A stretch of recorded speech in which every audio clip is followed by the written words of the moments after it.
aujourd'hui, je profite de faire pas mal de choses sur cet iron. Et là, entre autres, on va mettre des élargisseurs de fourche pour à peu près une vingtaine d'euros.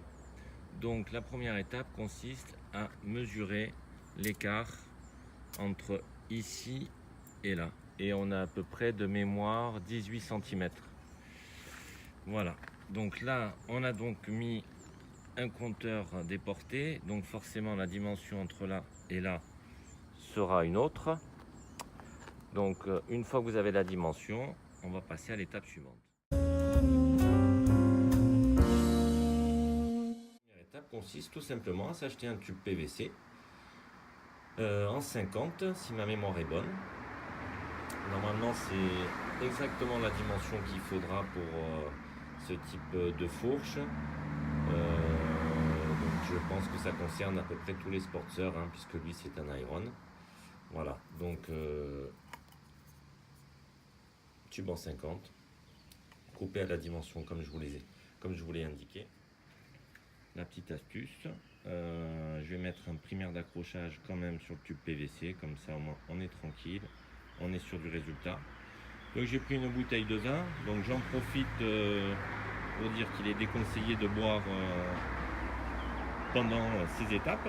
Voilà, donc une bouteille de vin avec l'eau qui est assez prononcée quand même, comme ça on se pose ça là.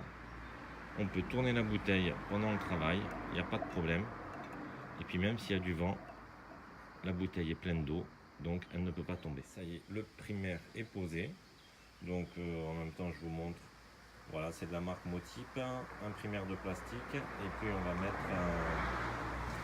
un noir brillant, toujours à la demande de mon ami.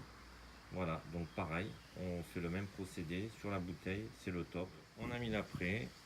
On a peint en noir brillant, et donc dans un souci pas esthétique mais plus de résistance, je vais donc mettre un petit vernis, toujours de la même marque, par dessus, comme ça on sera entièrement tranquille. Donc je vous le dis au cas où quand même, j'en ai donc fait 3 pour que au cas où mon ami ne voudrait plus son déport de compteur, et il est déjà le deuxième en remplacement. Voilà, donc faut savoir que là on est en plein été, un petit coup de sèche-cheveux et la peinture elle est sèche en 5 minutes. Ça y est, c'est fini. On a donc les tubes pour recouvrir les fourches qui sont finis. Il n'y a plus qu'à poser. C'est verni, c'est peint, c'est parfait.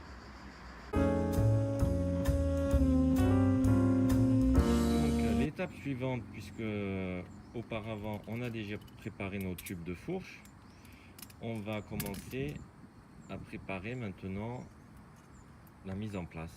Donc on va desserrer ces vis ici et là de chaque côté, de part et d'autre, et ensuite on va desserrer l'axe central pour pouvoir libérer le haut.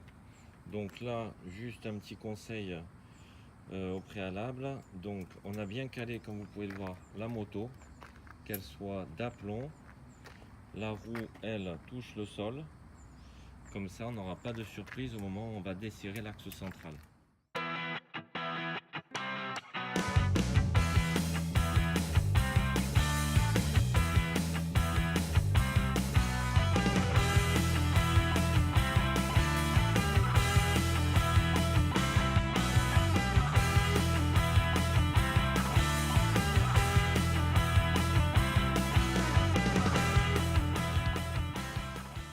Finalement, petite vis surprise, on va déloger le câble de frein. Cap, on enlève la vis qui est située ici, de part et d'autre.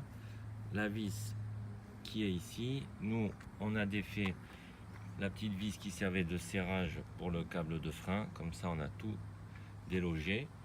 Et donc là, il n'y a plus qu'à sortir l'ensemble. Donc allez-y délicatement, et en théorie, ça vient tout seul.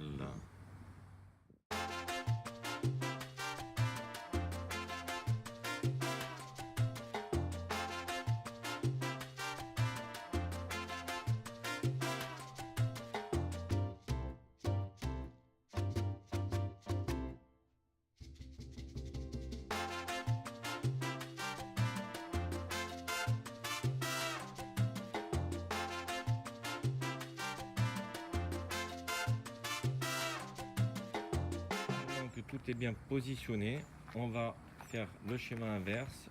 On refait le serrage intégral, les vis de côté, l'axe et le tour est joué. Donc je vous le rappelle, c'est pour une vingtaine d'euros, ce qui dans le commerce normalement on peut le trouver entre 90 et 150 euros.